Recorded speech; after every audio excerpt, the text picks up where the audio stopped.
Hi, Eva.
पारस कहिले आउने हो त नि यता घरतिर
Good evening.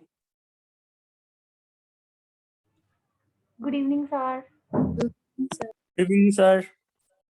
The screen आइरहेछ नि मेरो है?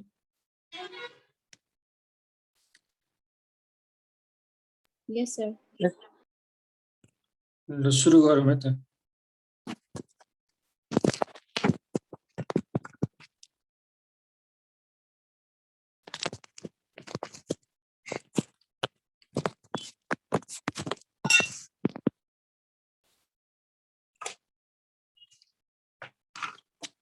So rickettsial fever or leptospirosis है.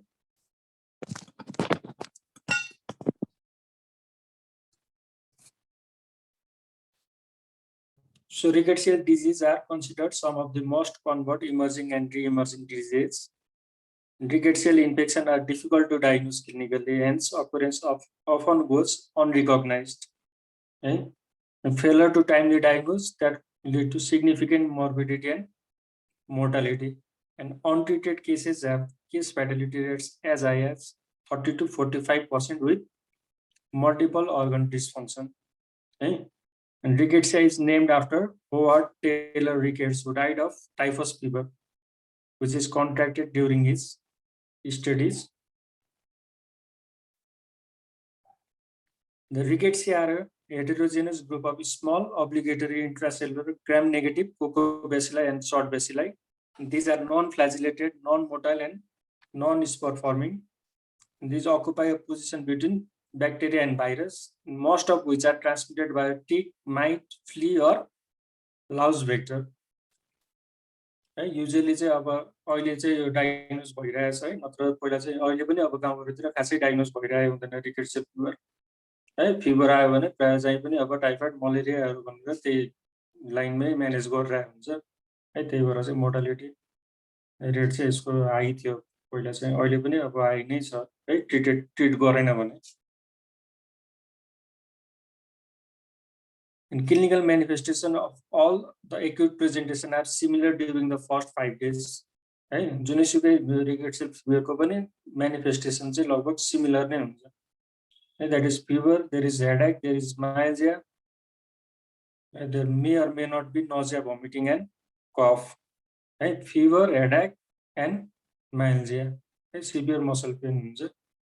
End as disease progress there may be occurrence of rashes, either it is macular or maculopapular or vesicular rashes, or there may be scar, right? Or in severe condition there may be pneumonitis, right? Or meningoencephalitis. And what is scar? It is a painless ulcer, right? Which is up to 1 centimeter in size with a black necrotic center, right? And scar at the site of severe bite can be seen in early disease and is useful diagnostic clue in scrub typhus, right? The person who has fever and there is typical scar, right? We have to suspect scrub typhus. Laboratory findings typical चाहिँ के हुन्छन्? Thrombocytopenia, WBC count may be normal or low, and there may be mild to moderate increase in AST and ALT, right? And there may be hyponatremia. And these rickettsial fever are classified into 2 groups. One is typhus group and next is spotted fever group, right? And rickettsial disease are zoonosis, where human beings are accidentally involved in a chain of transmission between trombiculoid mites or seagulls, ticks or fleas and animals, right? Animals are most commonly rodents.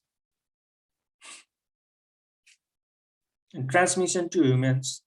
Transmission to humans by arthropod vectors like lice, flea, tick, or mite. And they act as both reservoirs and vectors. And other reservoirs are rats, right? Cats, dogs, or flying squirrels. And they cause disease in humans and domestic animals. And humans are accidental hosts, right? Acquired by contamination of pruritic bite sites or contact of arthropod excreta with pruritic skin.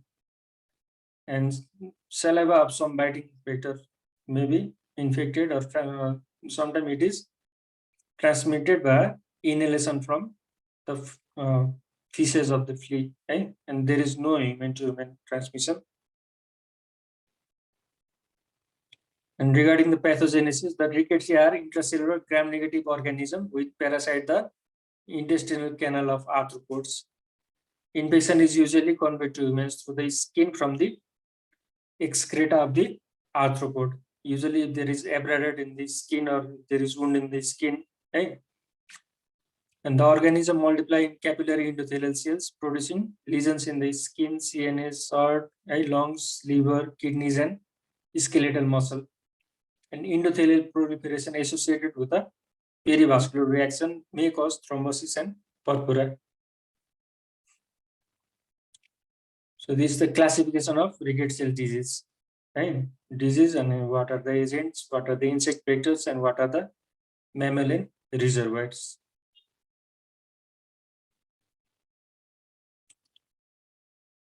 So in the typhus group, scrub typhus, scrub typhus is important. Scrub typhus is the commonest occurring rickettsial infection in Nepal. Also in India, it is commonest and caused by Oriental Susugamusi, which is principally a parasite of rodents and is transmitted by larval trombiculoid mites, seagulls, but transmission huncha. यो याद गर्नु पर्यो है. Caused by Oriental Susugamusi and transmitted by trombiculoid mites or seagulls. And the vector is rodent. And only the larval stage take blood meal. The mites live on vegetation but complete their maturation cycle by biting humans who come in contact with infested vegetation, and vertical transmission may occur, and blood transfusion may transmit the pathogen.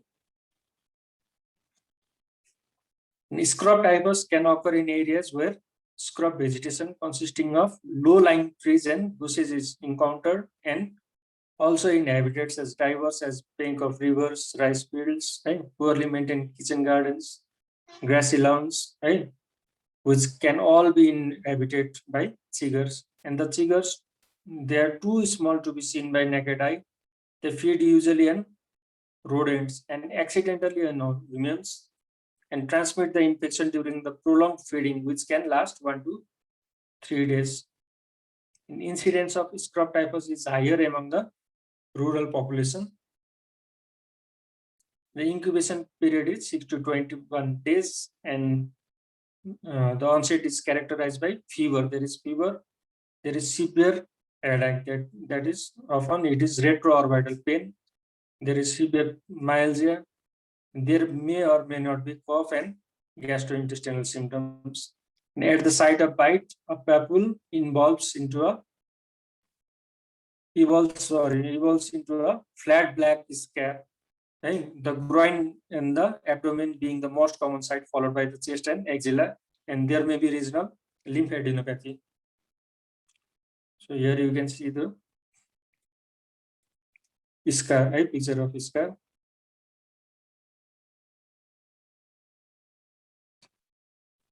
And GI symptom including nausea, vomiting, and diarrhea may be present, and there may be complication, like pneumonitis, AKI, hepatitis, acute respiratory distress syndrome. Patient may come on complication with the complication. Patient may present with fever and ARDS, or fever in shock, or fever with hepatitis, or AKI, or fever with encephalitis.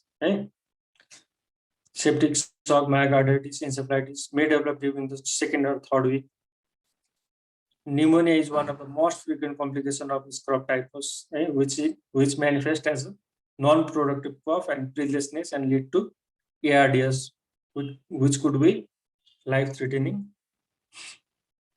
Specific investigations are immunofluorescence assay, indirect immunoperoxidase assay, Well-Felix test, and PCR,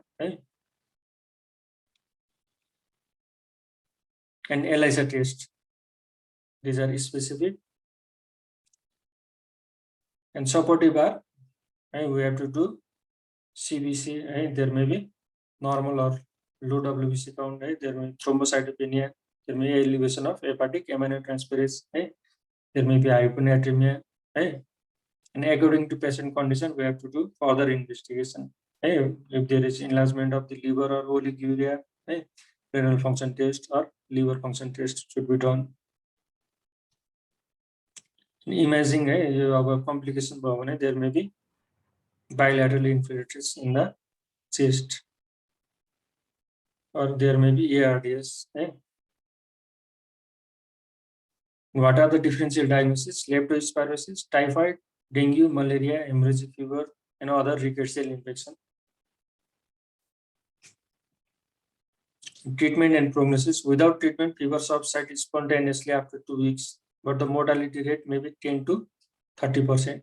So, without waiting for laboratory confirmation of the rickettsial infection, antibiotic therapy should be instituted when rickettsial disease is suspected. Whenever you suspect rickettsial disease or rickettsial fever, we have to start antibiotic immediately, without waiting for the laboratory results. And the choice is doxycycline. Doxycycline 100 mg BID for 7 to 15 days. And patients should be advised to swallow capsule with plenty of fluids during meals while sitting or in standing position. Or azithromycin 500 mg OD for 5 days, or chloramphenicol 500 mg QID orally for 7 to 15 days. And prevention is done by repeated application of long-acting pesticides can make endemic area safe. Insect repellents on clothing and skin, and protective clothing, gloves, boots, or large number field or An epidemic typhus or louse-borne typhus. It is caused by Rickettsia prowazekii, and it is an obligate parasite of the body louse. And transmission is favored by crowded, unsanitary living condition, famine, war, or any circumstance that predispose to heavy infestation with lice. After biting a person infected with Rickettsia prowazekii, the louse become infected by the organism which persists in the louse gut and is excreted in the feces.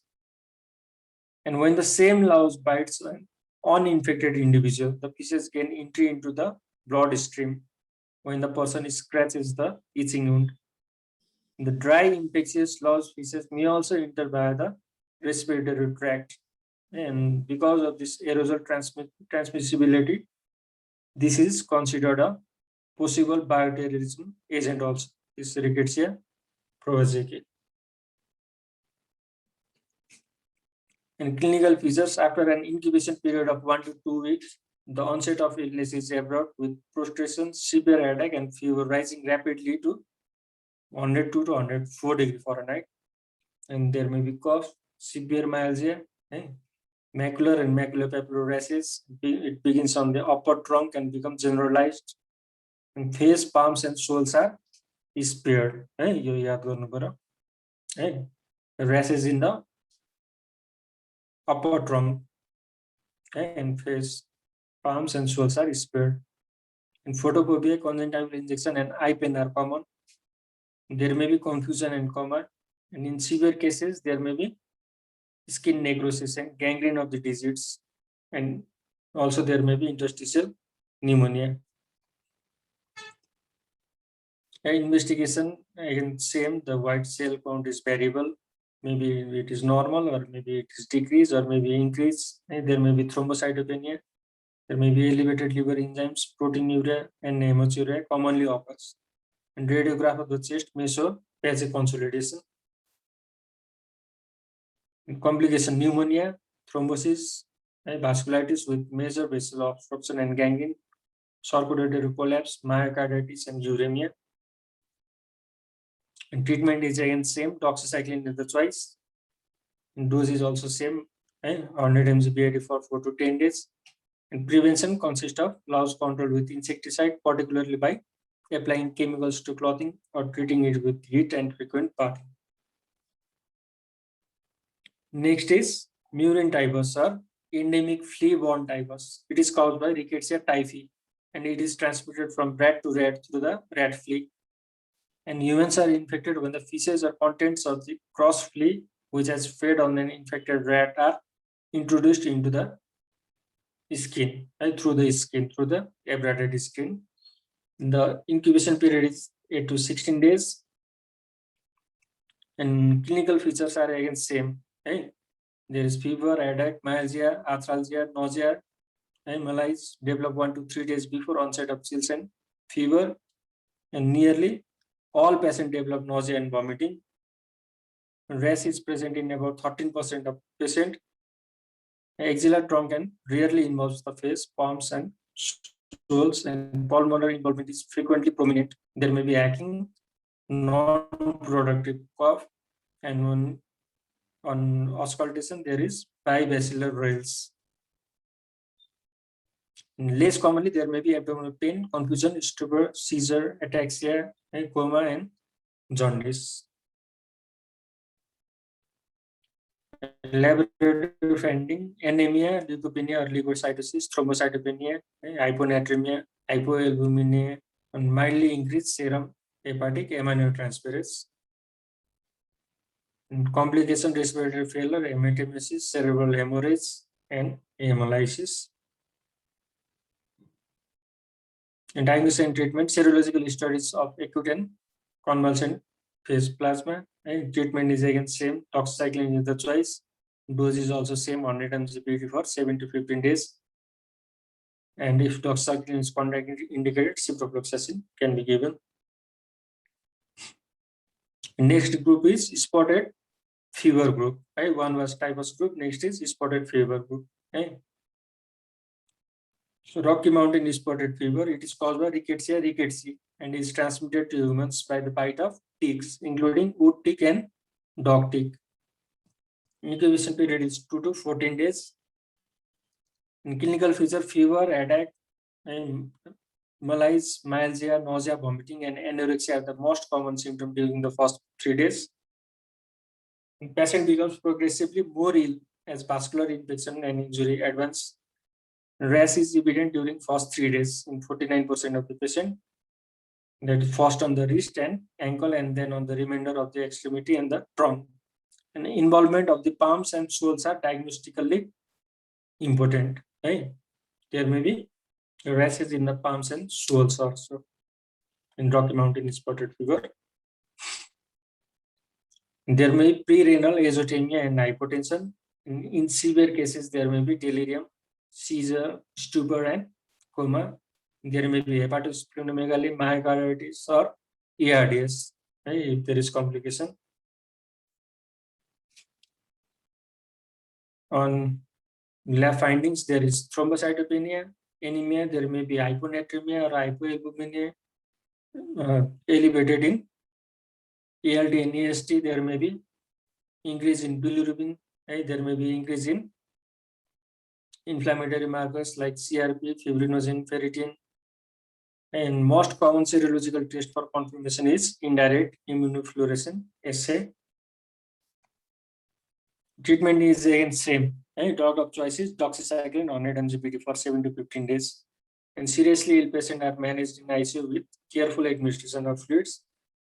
And oliguric or anuric acute renal failure requires hemodialysis and other supportive care, right? Like packed red blood cell for severe anemia or severe hemorrhage, anti-seizure medication for seizure control. Right? If there is severe thrombocytopenia, then platelet transfusion should be done. Right? Symptomatic and supportive treatment should be done. And other spotted fevers like Rickettsia coroni and Rickettsia africae causes Mediterranean and African tick typhus. Incubation period is approximately 7 days. Infected tick may be picked up by walking on grassland, or dog may bring ticks into the house. And there may be scar and the maculopapular rash on the trunk, limbs, palms, and soles. And there may be delirium and meningeal sign in severe infection. Rickettsia africae can be associated with multiple scars. Right? That's all about rickettsial fever. त्यो सबै पर्दैन rickettsial फिभरमा है कजेटिभ अर्गानिजमहरु के हो कुनको है group चाहिँ कसरी divide गरेको छ है अनि the most important is scrub types है स्क्रब टाइपसको बारेमा चाहिँ मजाले भन्नु पर्यो है अरुको यसो सर्वे हेर्दा एक्चुअली के हो एजेन्टहरु के हो भेक्टरहरु के हो त्यो थाहा हुनु पर्यो है कुनको एरोजल ट्रान्समिसनहरु छ है त्यो याद गर्नु पर्यो अनि स्क्रब टाइपसको बारेमा चाहिँ मजाले पढ्नु है त सिम्पटमहरु सबै लगभग सेम नै छ है डायग्नोसिस पनि लगभग सेम नै छ ट्रिटमेन्ट पनि लगभग सेम उस्तै नै छ है के क्वेशन छ No, sir. No, sir. Okay, then the next is leptospirosis. So leptospirosis is a zoonotic disease. It is caused by pathogenic Leptospira species and is characterized by a broad spectrum of clinical manifestation varying from asymptomatic infection to fulminant fatal disease. Leptospira species are Spirochetes, belongs to the order Spirochetes and the family Leptospiraceae.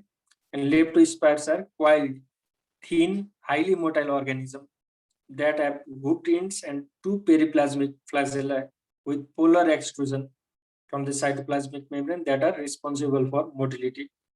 Leptospires require special media and condition for growth, and it may take weeks to months for culture to become positive. So usually for diagnostic purpose, so we usually did not do this culture, because it may take weeks to months for the culture to become positive. It is done for research purpose only. Causative agent, it is caused by pathogenic spirochete of the genus Leptospira that traditionally consists of two species, Leptospira interrogens and Leptospira biflexa. And the Leptospira interrogens include all pathogenic serovars, and Leptospira biflexa include the saprophytic strains. And Leptospira strains have been divided into 26 serogroups, of which 2 belong to saprophytic strains, and reservoir and carrier host. Leptospirosis affects almost all mammalian species and represents a significant veterinary burden. And rodents, especially rats, are the most important reservoir, right? The domestic animals such as cattle, buffalo, goats, sheep, and pigs carry the microorganism and therefore act as a carrier of the leptospires. The rodents and the cattle excrete large number of organisms in their urine, right? And are responsible for the contamination of soil as well as large and small water bodies. And transmission of leptospires may follow direct contact with urine, blood, or tissue from an infected animal, or more commonly exposure to environmental contamination. The incubation period is 2 to 20 days, up to 1 month सम्म पनि भन्छ है, अहिले चाहिँ 2 to 30 days नै हुन्छ. The transmission occurs through pores, abrated skin, or mucous membranes, especially the conjunctival and oral mucosa. And prolonged immersion in contaminated water will also favor invasion, as the spirochete can survive in water for months. And after entry, the organism proliferate cross tissue barrier and disseminate hematogenously to all organs. In clinical features, right? And it is divided in two phases. One is anicteric or mild form of leptospirosis, and the next is icteric or severe form of the disease. Right? In anicteric leptospirosis, most of the patients are asymptomatic or only mildly ill, and they usually present as a flu-like illness of sudden onset of fever, with chills, headache, nausea, vomiting, abdominal pain, right? Conjunctival suffusion and myalgia. Conjunctival suffusion भनेको there is redness of conjunctiva, right? But without exudates. And fever, it is remittent type of the fever with chills, and it may be moderate to severe. There may be a high grade of fever, right? And muscle pain is intense, and it is especially affect the calves. There is calf muscle pain, right? And there is back pain and abdominal pain, and it is usually associated with increase in serum CPK level, right? And the headache is intense. It is localized to the frontal, or there is retroorbital pain. And there may be cough and chest pain, and there may be hemoptysis. And physical examination may include any of the following findings: fever, conjunctival suffusion, pharyngeal injection, muscle tenderness, lymphadenopathy, rashes, meningismus, and there may be hepatosplenomegaly. And all the clinical features either decrease or disappear within 2 or 3 days, and then they reappear and may progress to severe disease. In endemic area, all cases of fever and myalgia and conjunctival suffusion should be considered as suspected cases of leptospirosis. And next is icteric leptospirosis. It is often rapidly progressive and is associated with a high case fatality rate. The classical presentation, which is also known as the Wills syndrome, it includes the triad of hemorrhage, jaundice, and acute kidney injury, aka jaundice and hemorrhage. And patient die of septic shock with multi-organ failure and or severe bleeding complications that most commonly involve the lungs. There may be pulmonary hemorrhage, and the patient may come with severe hemoptysis. There may be hemorrhage in the GI tract. The patient may present with melena, or there may be hemorrhage in the urogenital tract, or the patient may come with the features of hematuria, or there may be petechiae, ecchymosis, and bleeding from venipuncture sites. Jaundice occur in 5 to 10% of all patients with leptospirosis. AKI is common in severe disease presenting after several days of illness and can be either non-oliguric or oliguric. And there may be typical electrolyte abnormalities including hypokalemia and hyponatremia, and other syndromes including necrotizing pancreatitis, cholecystitis, skeletal muscle involvement, rhabdomyolysis, and aseptic meningitis. And there may be serious cardiovascular involvement. Patient may present with feature of shock or arrhythmias. And long-term symptoms following severe leptospirosis include fatigue and myalgia and headache, and that they may persist for years. Investigation, total WBC count, it may be slightly elevated with neutrophilia, and there is thrombocytopenia, and there may be increase in CRP and ESR level, and there is hyponatremia, hypokalemia, increase in blood urea nitrogen or creatinine, and there is moderately increase in ALP, SGOT, SCPT, moderately increase, severe increase, and there may be highly increase in bilirubin, there is increase, and on urine RME, there is proteinuria, MHA, and cast, and we have to do the chest X-ray also to see whether there is any infiltration or not in the lungs. And special investigation, specific investigation, dark field microscopy, the microscopy agglutination test, also called the MAT test, and it detects the serovar of the specific antibody. And next is ELISA test, and next is molecular methods, PCR. And differential diagnosis, dengue, chikungunya, malaria, typhoid fever, rickets cell diseases, viral hepatitis, viral pneumonia, acute encephalitis syndrome. And treatment for mild leptospirosis, again, doxycycline is the choice. Doxycycline 100 mg BID for 7 days. Or if it is contraindicated, or if there is pregnant female, then ampicillin 500 mg TDS or amoxicillin 500 mg TDS. And for moderate to severe leptospirosis, penicillin 1.5 million unit, IV or IM, 6 hourly, or ceftriaxone 2 gram per day IV, or cefotaxime 1 gram IV 6 hourly, or doxycycline injectable. The loading dose of 200 mg IV, then 100 mg 12 hourly. Aggressive supportive care should be done. And patient with non-oliguric renal dysfunction require aggressive fluid and electrolyte resuscitation to prevent dehydration and precipitation of oliguric renal failure. And if there is oliguric renal failure, then the patient may need dialysis, hemodialysis or peritoneal dialysis. And patient with pulmonary hemorrhage may need mechanical ventilation.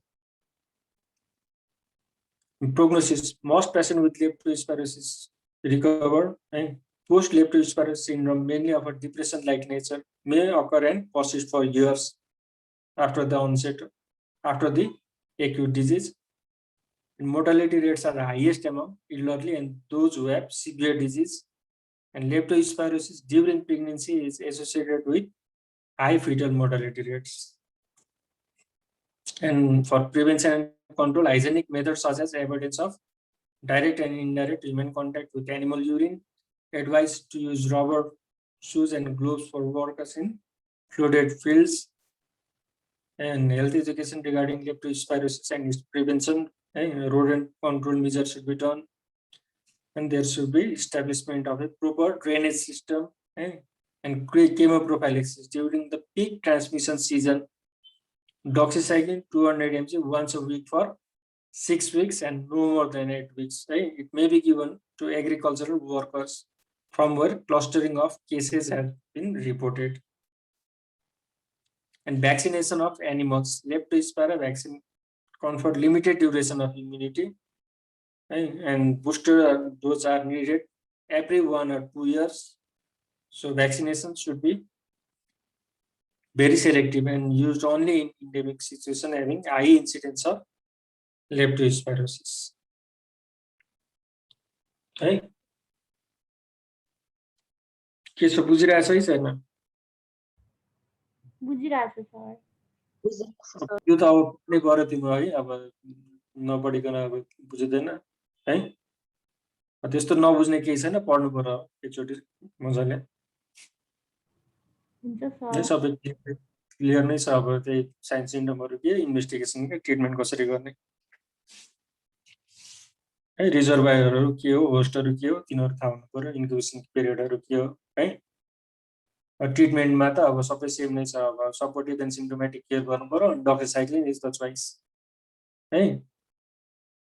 लेप्टोस्पाइरोसिसमा पनि rickets cell डिजिजमा पनि डक्साइक्लिन नै भयो है। यता लेप्टोस्पाइरोसिसमा severe छ भने injectable फर्ममा दिनु पर्यो है, माइल्ड छ भने त त्यही नै हो। अरु चाहिँ सपोर्टिभ एन्ड सिम्प्टोमेटिक केयर है, जस्तो एकेआईहरु छ भने त्यसलाई म्यानेज गर्नु पर्यो है। अरु फ्लुइड रिसब्स्टिट्युसनहरु गर्नु पर्यो। अब कुनै इलेक्ट्रोलाइट एब्नर्मलिटिजहरु छ भने तिनीहरुलाई म्यानेज गर्नु पर्यो है। अरु कुनै सेकेन्डरी इन्फेक्सन छ भने, अरु कुनै अर्गन डिसफङ्सन छ भने अब त्यही अनुसारको म्यानेजमेन्ट गर्नु पर्यो है। हाइपोटेन्सनहरु छ भने अब आइनोट्रोप्सहरु दिने कि फ्लुइडहरु दिने कि है। सकमा छ भने पेशेन्ट है, सिम्प्टोमेटिक एन्ड सपोर्टिभ सबै केयर है त।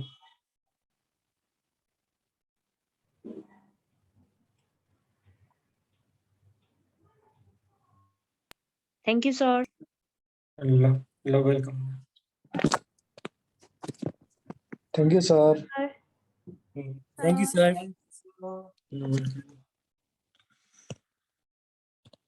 Thank you, sir.